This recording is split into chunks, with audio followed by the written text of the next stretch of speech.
আসসালামু আলাইকুম বন্ধুরা, আনায়া রান্নাঘরে স্বাগতম। আজ বানাচ্ছি দারুণ নরম আর সুগন্ধি ফুলকপির পরোটা, যা একবার খেলে মনে থাকবে। তো চলুন বন্ধুরা, রেসিপিটি তাড়াতাড়ি জেনে নিই।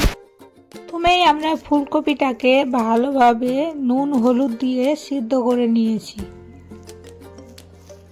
একটু বেশি করে সিদ্ধ করে নেবেন। 3 কাপ আটা, আপনারা নিজেদের মতন মাপ করে নেবেন।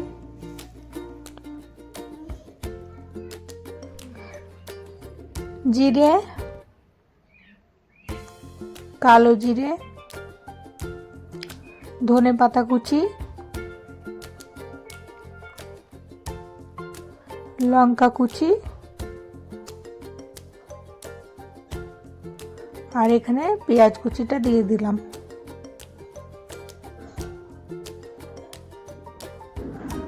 সেদ্ধ করা ফুলকপিটাও দিয়ে দিলাম। এটাকে এখন ভালো করে হাত দিয়ে মেখে দিতে হবে। মনে রাখবেন, জল দেওয়া যাবে না।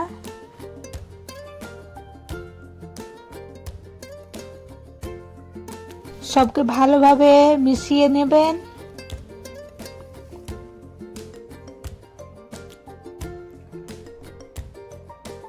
আটাটাকে ভালোভাবে মাখিয়ে নিয়েছি। এটাকে এখন 30 মিনিটের মতো রেখে দেব।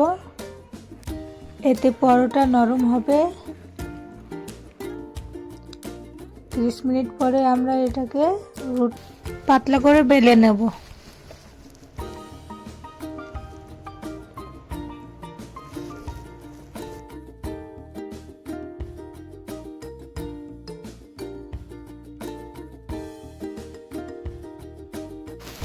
এমন পাতলা পাতলা করে বেলে নেবেন। এখানে আমরা কড়াইয়ে তেল দিয়ে দিলাম। প্রথমে একটু কম করে তেলটা দেবেন। এটাকে চারিদিকে লাগিয়ে নেব। তেলটা গরম হয়ে গেলে এতে পরোটাটা দিয়ে দিব। এটাকে ভালো করে লাল করে ভেজে নেবেন। এক সাইড হয়ে গেলে উল্টিয়ে দেবেন।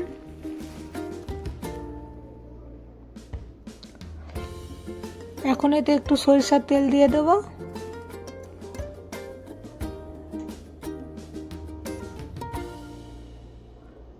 এটা খেতেও অনেক স্বাদ, একদম নতুন এবং ভাইরাল রেসিপি।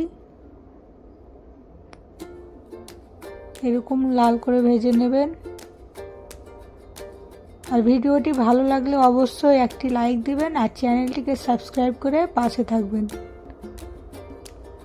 হয়ে গেছে আমাদের গরম গরম ফুলকপির পরোটা। দেখুন কি লোভনীয় হয়েছে। এটাকে ধনের শাকের চাটনি আর আমের আচার দিয়ে খেতে সেই টেস্ট। অবশ্যই ট্রাই করবেন।